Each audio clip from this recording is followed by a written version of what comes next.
Hello everyone, a very good morning. स्वागत है आपका आपके अपने YouTube channel mission IAS and PCS में। I hope you guys are doing well. आज है 10 अक्टूबर 2023 एंड इस वीडियो में हम करंट अफेयर्स के जो भी इंपॉर्टेंट क्वेश्चंस हैं उनको डिस्कस करेंगे, जो कि आपके एग्जाम्स में आपको बहुत ज़्यादा हेल्प करेंगे। गाइज, ये जो हमारी करंट अफेयर्स की एमसीक्यू सीरीज है वो आपके एग्जाम्स में आपको बहुत ज़्यादा हेल्प करने वाली है। इसलिए इन क्वेश्चंस को डेली बेसिस पर प्रैक्टिस करते रहिए और अपने नोट्स प्रिपेयर करते चलिए। इस वीडियो को एंड तक जरूर देखिएगा, क्योंकि एंड में आप लोगों के लिए रिवीजन क्वेश्चंस हैं जो कि आपको सॉल्व करने हैं, और आपका जो भी स्कोर आता है उसको कमेंट बॉक्स में जरूर बताइएगा। तो चलिए शुरू करते हैं हमारा आज का ये क्विज। फर्स्ट क्वेश्चन है, which among the following country does not share its border with Israel. निम्नलिखित में से कौन सा देश इजराइल के साथ अपनी सीमा साझा नहीं करता है? तो इस क्वेश्चन का करेक्ट आंसर हो जाएगा ऑप्शन डी। सूडान जो है वो इजराइल के साथ अपना बॉर्डर शेयर नहीं करता है। इस क्वेश्चन को यहाँ पर क्यों लिया गया है? क्योंकि हाल ही में ये जो इजराइल एंड पैलेस्टीन का टेरिटोरियल डिस्प्यूट है वो एक हिस्टोरिकल डिस्प्यूट है, लेकिन अभी हाल ही में चर्चा में है, क्योंकि यहाँ पर एक टेररिस्ट ग्रुप है हमास, उसने अटैक किया है जिसकी वजह से चर्चा में है। तो आपको मालूम होना चाहिए अपने एग्जाम के पॉइंट ऑफ व्यू से कि इजराइल के साथ कौन कौन सी कंट्रीज बॉर्डर शेयर करती हैं। तो उसका आंसर हो जाएगा Syria, Jordan, Egypt, Lebanon and एक वाटर बॉडी भी है मेडिटेरेनियन सी। तो ये इंपॉर्टेंट है, आपको ये नेम्स मालूम होने चाहिए कि कौन कौन सी, आपको लर्न होने चाहिए बिल्कुल, क्योंकि ऐसे क्वेश्चंस ना केवल स्टेट पीसीएस में बल्कि यूपीएससी में भी पूछे जाते हैं। तो आप यहाँ पर इस मैप में भी देख सकते हैं नेम्स को, सीरिया, जॉर्डन, इजिप्ट एंड ये जेरूसलेम है एंड हियर इज मेडिटेरेनियन सी। तो इम्पॉर्टेंट हो जाएगा आपके लिए, आपको पता होना चाहिए। Next question is, who became flag bearer of closing ceremony of Asian games 2023। एशियाई खेल 2023 के समापन समारोह के ध्वजवाहक कौन बने? तो इस क्वेश्चन का करेक्ट आंसर हो जाएगा ऑप्शन बी। पीआर श्रीजेश को हाल ही में जो एशियन गेम्स चल रहे हैं चाइना में, उसकी क्लोजिंग सेरेमनी के ये फ्लैग बियरर बने हैं। इंपॉर्टेंट है, जो ओपनिंग सेरेमनी होती है एंड क्लोज सेरेमनी, दोनों के ही फ्लैग बियरर इंपॉर्टेंट होते हैं। आपको ये नेम्स मालूम होने चाहिए क्योंकि यहाँ से डायरेक्ट क्वेश्चंस पूछे जाते हैं। ये एक हॉकी प्लेयर हैं पीआर श्रीजेश, तो आपको इनका स्पोर्ट भी मालूम होना चाहिए, कौन से स्पोर्ट से ये एसोसिएटेड है। एशियन गेम्स 2023 जो कि हाल ही में हैंगजाओ चाइना में इनको कंडक्ट करवाया गया और ये इसका 19th एडिशन था। नेक्स्ट क्वेश्चन है, who is honoured with Nobel prize in economics 2023। अर्थशास्त्र में नोबेल पुरस्कार 2023 से किसे सम्मानित किया गया है? तो इसका करेक्ट आंसर हो जाएगा ऑप्शन ए। क्लॉडिया गोल्डन को हाल ही में नोबेल प्राइज इकोनॉमिक्स में दिया गया है 2023 का।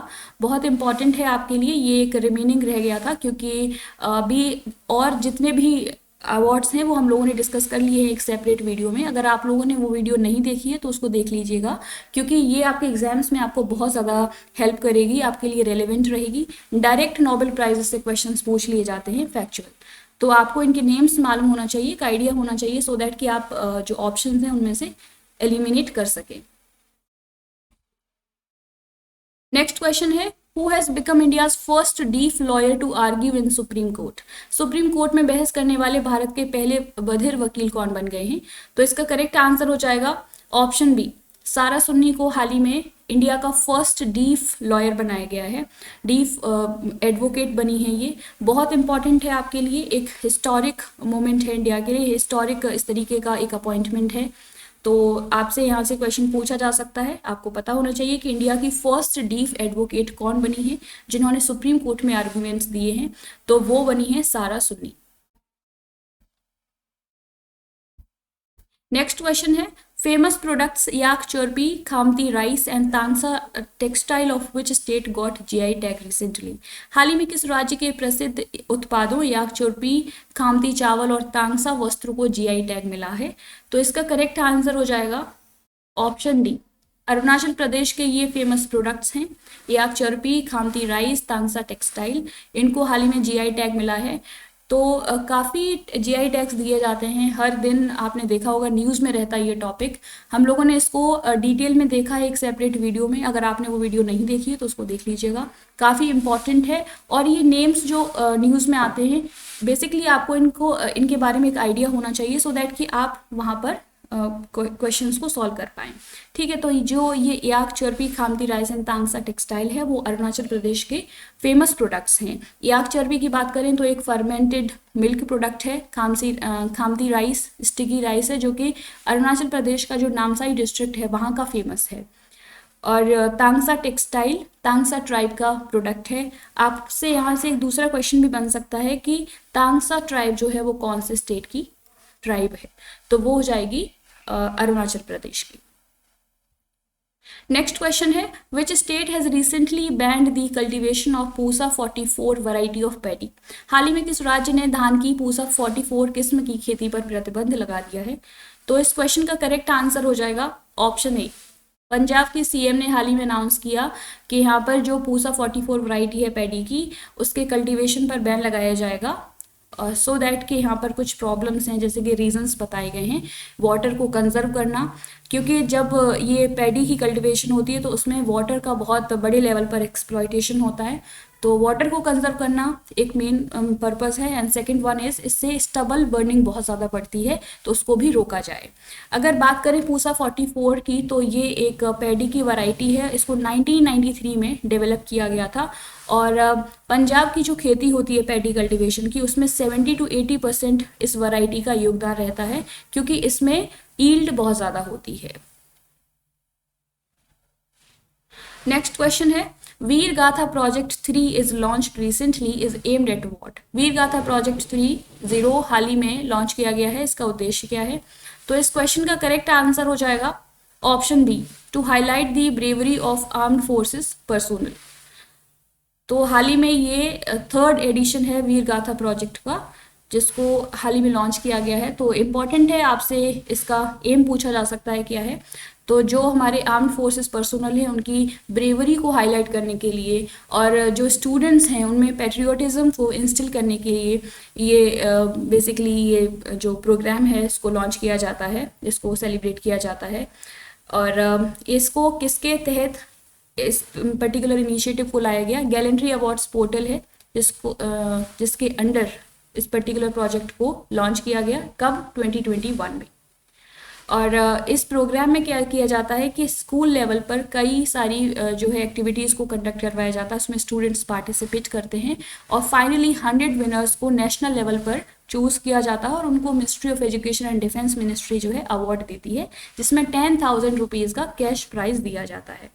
तो ये कुछ इंपॉर्टेंट फैक्ट्स हैं रिगार्डिंग वीर गाथा प्रोजेक्ट, आपको पता होने चाहिए। Next question is recently Prime Minister performed Bhumi Pujan to celebrate the 500th birth anniversary of which historical personality। हाल ही में प्रधानमंत्री ने किस ऐतिहासिक व्यक्तित्व की 500वीं जयंती मनाने के लिए भूमि पूजन किया? तो इसका करेक्ट आंसर हो जाएगा ऑप्शन ए, रानी दुर्गावती की हाल ही में जो है 500वीं जयंती मनाई गई, उनकी बर्थ एनिवर्सरी को सेलिब्रेट किया गया और इसी दौरान एक स्मारक को बनाया गया वीरांगना रानी दुर्गावती स्मारक और उद्यान के नाम से, और उसका भूमि पूजन किसने किया? इंडियन प्राइम मिनिस्टर ने। कहाँ पर किया? जबलपुर में। तो इम्पॉर्टेंट है, आपको मालूम होना चाहिए। एंड अगर हम बात करें रानी दुर्गावती की तो ये गोंडवाना की एक रानी क्वीन थी, काफ़ी इन्होंने स्ट्रगल किया अपनी लाइफ टाइम में और इनका टाइम पीरियड कितना था? 550 से 64 AD के बीच में, और ये चंदेल डायनेस्टी से बिलोंग करती थी। बहुत इंपॉर्टेंट है, उनकी डायनेस्टी के बारे में आपको मालूम होना चाहिए। इन्होंने मेनली मुगल्स के अगेंस्ट में अपनी लड़ाई लड़ी थी। तो ये कुछ इंपॉर्टेंट फैक्ट्स हैं regarding Rani Durgavati, historic personality हैं, आपको इनके बारे में मालूम होना चाहिए क्योंकि इनकी 500th बर्थ एनिवर्सरी को हाल ही में सेलिब्रेट किया गया है।